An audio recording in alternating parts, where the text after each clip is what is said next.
US officials are expressing concern over a meeting last month in Miami where the Trump administration representatives, including Jared Kushner and Special Envoy Steve Witkoff, met with Russian envoy Kirill Dmitriev, who is currently under US sanctions. The meeting resulted in a 28-point peace plan for Ukraine, surprising many officials and drawing criticism for favoring Russian interests. The plan includes territorial concessions and Crimea recognition, contradicting the US's tougher stance on Moscow. Senators and experts warn it may undermine Ukraine and stability. White House spokespeople say the plan must provide security guarantees and economic incentives for both sides. The situation has raised concerns about protocol, intelligence oversight, and potential pressure on Ukraine to sign, with US officials and lawmakers urging caution. Martin, of course, this 28-point plan has now come out, many of which critics say that this plan echoes a lot of Moscow's talking points. This meeting in Miami last month raises suspicions over whether the Russians and the US put together this plan without Ukraine having a seat at the table, which of course has been the fear of the Europeans and Kyiv.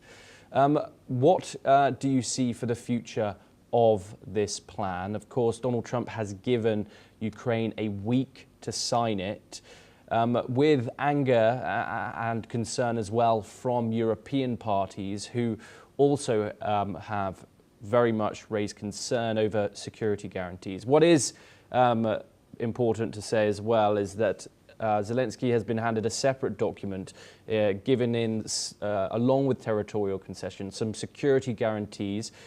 Do you think that that document will be enough for Ukraine to give up some of its territorial integrity in order for these security guarantees and, of course, a halt to the fighting? I think we need to differentiate between the intervention of Ukraine in this decision and the content of the agreement. I think the content is pretty fair. I think the content aims to give each party a part of what they're entitled or what they are looking for. The problem here is how they reached to this agreement without any full representation of Ukraine.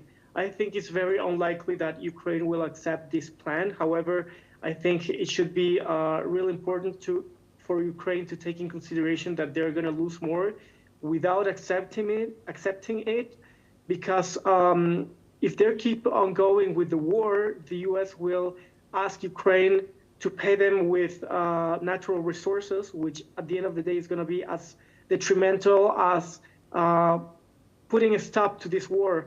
I think the issue here is not the content of the agreement, which in my opinion is fair and I don't think it's one-sided, but I think the problem here is how the Ukrainian president feels about Ukrainian intervention in this agreement and the importance of being part in equal ways to the agreement. So I don't think it's very likely this will pass. It's a pity because it's a great resolution in my opinion.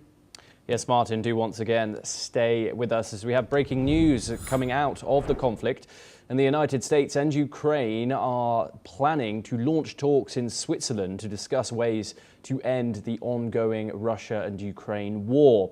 This follows a plan sent by Washington to Kyiv, which includes accepting some of Moscow's demands. Rustem Umerov, the Secretary of Ukraine's Security Council, has announced the launch of these consultations between Ukrainian and American senior officials. The discussions aim to set the parameters for a potential future peace agreement. Moreover, Ukrainian President Volodymyr Zelensky has approved the Ukrainian delegation for these talks, which will be led by his top aide, Andriy Yermak. The talks are expected to play a crucial role in resolving the conflict.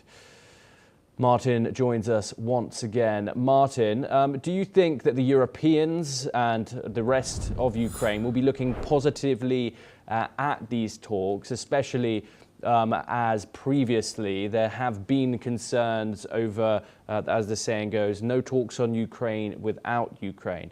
But is there limitations there with Moscow also not being at the table? I think this meeting in Switzerland shows that there will be like an equal treatment where US is going to be talking side by side with Ukraine. So the balance of power and the balance of the participation of these two countries will be leveled.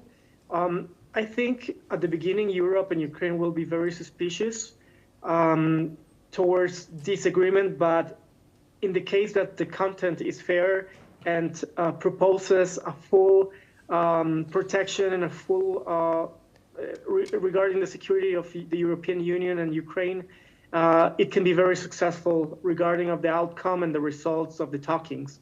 However, as I said, I think at the beginning we'll be very suspicious. Yeah, well, a lot of people would disagree with you in saying that it's fair, given that the deal says that Ukraine must concede territory that Russia hasn't occupied yet. Of course, the Donbass has long been Russia's objective to capture the whole of.